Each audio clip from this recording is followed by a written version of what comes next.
Everyone, I welcome you all once again to this channel Prabhavi Education Hub, and in this video we are going to discuss one more important topic related to EPFO. EPFO की तैयारी कर रहे हो तो ये बहुत important series होने वाली है। ठीक है, पूरी सीरीज देखना, लगभग 40 वीडियो के आसपास इसमें आएंगी टोटल। ट्रेड यूनियन एक्ट इस पर्टिकुलर वीडियो में बात करेंगे, जिसका गठन जिसका बेसिकली इनैक्टमेंट 1926 में किया गया था। 1926 में इस एक्ट का इनैक्टमेंट किया था, यानी उस समय हम लोग आज़ाद नहीं हुए थे। ब्रिटिश इंडियन गवर्नमेंट ने इसको इनैक्ट किया था। ठीक है, कहा जाता है कि ये one of the first act type का था। वह हालांकि फैक्ट्री एक्ट जो है 1883 में आया था। ठीक है, इसके बाद अगर ट्रेड यूनियन वगैरह से रिलेटेड जो एक्ट आए थे वो 1926 में आया था। ठीक है, तो चलो इस एक्ट के बारे में बात करेंगे। टोटल 13-14 के आसपास मैं एक्ट कवर कर रहा हूँ, जिससे क्वेश्चन आपके 100% आएंगे। ठीक है, इसके अलावा चैनल पर नए हो तो सब्सक्राइब कर लेना, बेल आइकन को भी प्रेस कर लेना, इससे मेरे जो भी लेटेस्ट वीडियोस हैं उनका नोटिफिकेशन आप तक पहुंचता रहेगा। चलिए इस वीडियो को डिस्कस करते हैं। ट्रेड यूनियन एक्ट इसका नाम है। 1926 में इसका इनएक्टमेंट हुआ था। इसका ऑब्जेक्टिव क्या है, क्यों ये एक्ट लाया गया था? तो ये एक्ट लाया गया था ताकि जो ट्रेड यूनियंस उस समय काफ़ी इमर्ज हो रहे थे। कहने का मतलब है कि इंडस्ट्रियलाइजेशन का जब प्रोसेस शुरू हुआ ना, तो कई सारे वर्कर इंडस्ट्री में काम करने लगे। तो इंडस्ट्री में काम करने लगे, लेकिन उनके राइट का कोई रिप्रेजेंटेटिव नहीं था। अब मान लो एक वर्कर के साथ कोई इशू हो जाए तो वो कहाँ जाएगा? अगर वो ट्रेड यूनियन का मेंबर है तो अपने ट्रेड यूनियन को बताएगा, तभी जाके वो ट्रेड यूनियन जो है वो एम्प्लॉयर के एसोसिएशन से बात करेगी, एम्प्लॉयर से बात करेगी और उसके प्रॉब्लम को सॉल्व करने की कोशिश करेगी। तो ओवरऑल जितने भी एम्प्लॉय होते हैं उनके वेलफेयर के, उनके इंटरेस्ट की बात करने के लिए ट्रेड यूनियन बनती हैं, और उसको रेगुलेट करने के लिए किसको रजिस्ट्रेशन मिलेगा, क्या कंडीशन रहेगा, उन पे क्या लॉ लागू होगा, रिलेटिंग यहाँ पे लगा लेना टू देम, कौन सा लॉ इन ट्रेड यूनियन के ऊपर लागू होगा, उसके लिए ये ऑब्जेक्टिव है इसका।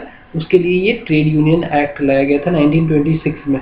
अब इस एक्ट में कुछ सेक्शंस हैं, जिसमें सेक्शन 5 कहता है कि रजिस्ट्रेशन जो है ट्रेड यूनियन का वो होगा। इस पर्टिकुलर सेक्शन में बोला गया है, प्रोसीजर भी बताया गया है कैसे रजिस्ट्रेशन होगा। रजिस्ट्रेशन के लिए बोला गया है कि एटलीस्ट 7 मेंबर्स होने चाहिए किसी भी ट्रेड यूनियन में। जब ये रजिस्ट्रेशन के लिए फॉर्म अप्लाई कर रहा है, इसको एक प्रिस्क्राइब्ड फॉर्म में इसको अप्लाई करना है, जहाँ पे इसको नाम, occupation, address of members and place of work, जितने भी मेंबर हैं उनका पूरा डिटेल, और इसके हेड ऑफिस का एड्रेस, और इसके names, ages, addresses and occupation of office bearer. इसमें कुछ लोग ऑफिस बियरर होते हैं और कुछ लोग मेंबर होते हैं। मान लीजिए एक ट्रेड यूनियन है, उसमें एक ऑफिस होगा, उसमें कुछ ऑफिस को में कुछ लोग काम करेंगे, उनको ऑफिस बियरर कहते हैं, और कुछ लोग इनके मेंबर होते हैं जो कि वर्कर होते हैं। तो ये सब मिलके ट्रेड यूनियन बनता है। तो ये ट्रेड यूनियन तभी रजिस्ट्रेशन हो पाएगा जब इसमें मिनिमम 7 मेंबर्स या फिर 7 से ज़्यादा हो, तभी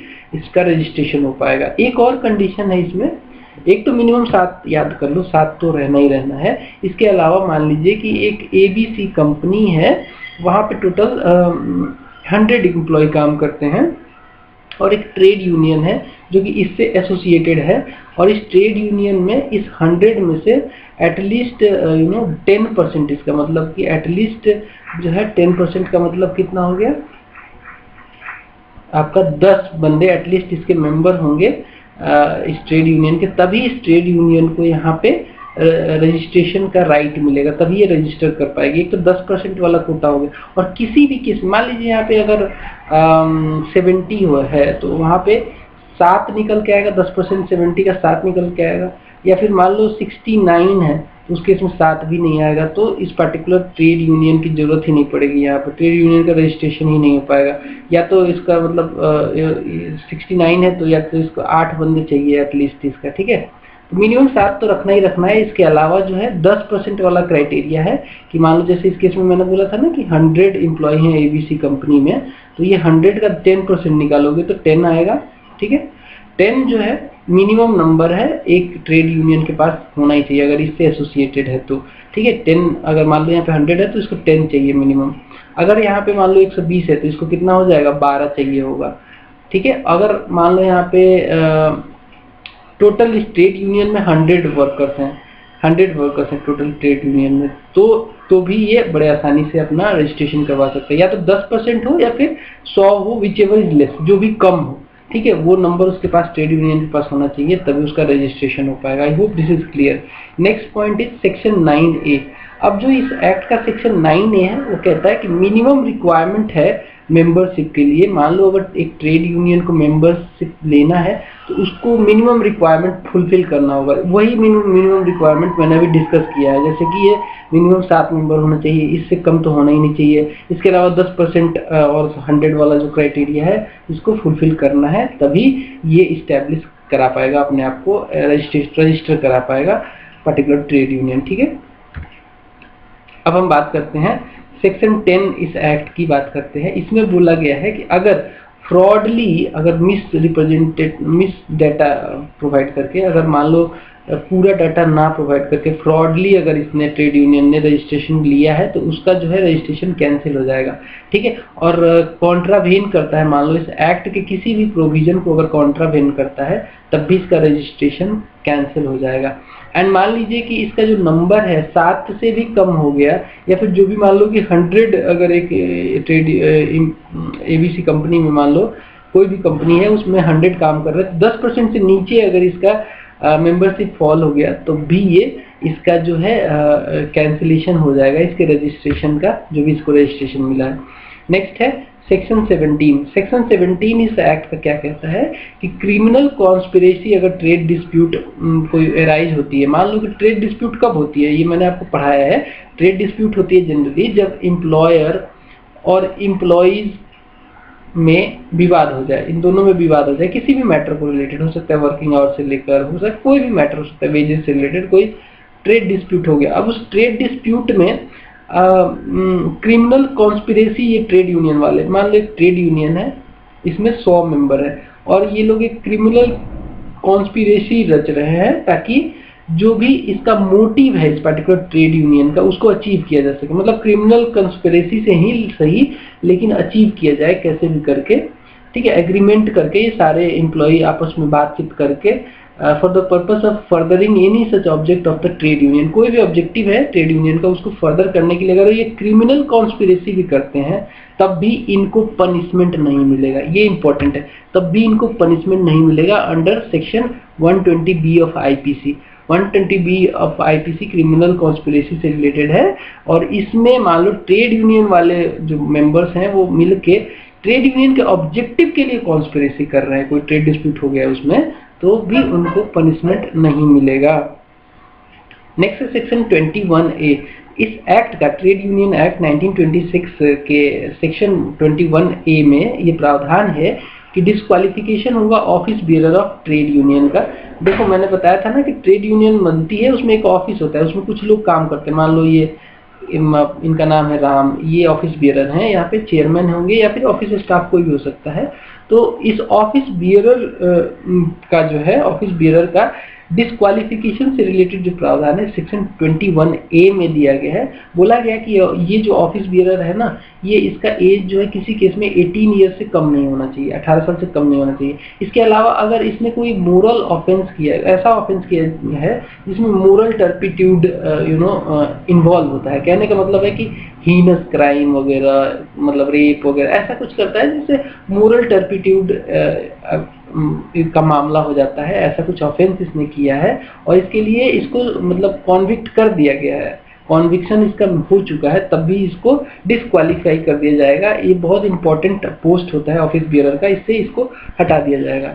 इसके अलावा सेक्शन 28 क्या कहता है? सेक्शन 28 इस एक्ट का, ट्रेड यूनियन एक्ट 1926 का कहता है कि जो रिटर्न्स हैं, एक पर्टिकुलर ट्रेड यूनियन अगर मान लो रजिस्टर करवा चुकी है अपने आप को रजिस्ट्रार के पास, तो ये इसको एनुअल रिटर्न भी देना पड़ेगा। किस मैटर पे रिटर्न देना पड़ेगा? जो भी इसके पास 1 साल के अंदर रिसिप्ट्स आई हैं, जो भी मतलब इसके पास रिसिप्ट्स आई हैं पैसे से रिलेटेड जो भी, या फिर जो भी इसने खर्च किया है उसका पूरा ब्यौरा एनुअली इसको रजिस्ट्रार को जमा करना पड़ता है। देखो इनका रजिस्ट्रेशन जब होता है ना, तो एक रजिस्ट्रार साहब होते हैं, वो रजिस्टर करते हैं, वो रजिस्ट्रार साहब के पास इनको एनुअली इसका रिपोर्ट भी देना पड़ता है, कितना पैसा आया, कितना पैसा खर्च हुआ, ठीक है। और 31 दिसंबर तक दे ही देना होता है, हर साल के 31 दिसंबर तक इसको जमा कर देना होता है। इसके अलावा सेक्शन 31 और 32 में पेनाल्टीज से रिलेटेड जो भी ऑफेंसेस हैं इस एक्ट में, उस एक्ट में मान लो कोई ऑफेंस करता है, जैसे कि फॉल्स एंट्री करता है रिटर्न में, ये जो रिटर्न है ना, इसमें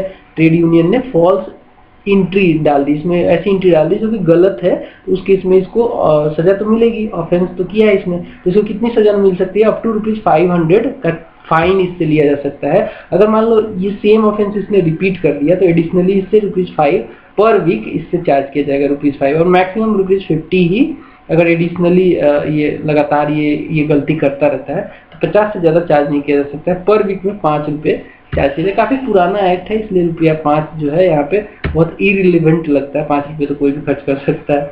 लेकिन 1926 में ₹5 की वैल्यू हुआ करती थी। इसके अलावा मान लो कि एक कोई और ऑफेंस है, जैसे कि फॉल्स एंट्री कर दिया इसमें फॉर्म में, जब ये फॉर्म जब ये अप्लाई करते हैं ट्रेड यूनियन का रजिस्ट्रेशन कराने के लिए, तो एक प्रिस्क्राइब्ड फॉर्म में इसको एंट्री करनी पड़ती है, बहुत सारे इन्फॉर्मेशन डालना पड़ता है, जैसे कि जितने भी मेंबर हैं इसमें, उनका नाम, ऑक्यूपेशन, उनका एड्रेस वगैरह, उनका प्लेस ऑफ वर्क सब देना पड़ता है उसमें। तो उसमें मान लो इसने रॉन्ग एंट्री कर दी, फॉल्स एंट्री कर दी, तो इसको अगेन ₹500 का जुर्माना हो सकता है। इसके अलावा अगर इसने फॉल इन्फॉर्मेशन दिया, ट्रेड यूनियन से रिलेटेड कोई अगर इन्फॉर्मेशन मांगी गई रजिस्ट्रार के द्वारा, उसमें भी इसने अगर गलत इन्फॉर्मेशन दिया तो इसको ₹200 का जुर्माना हो सकता है।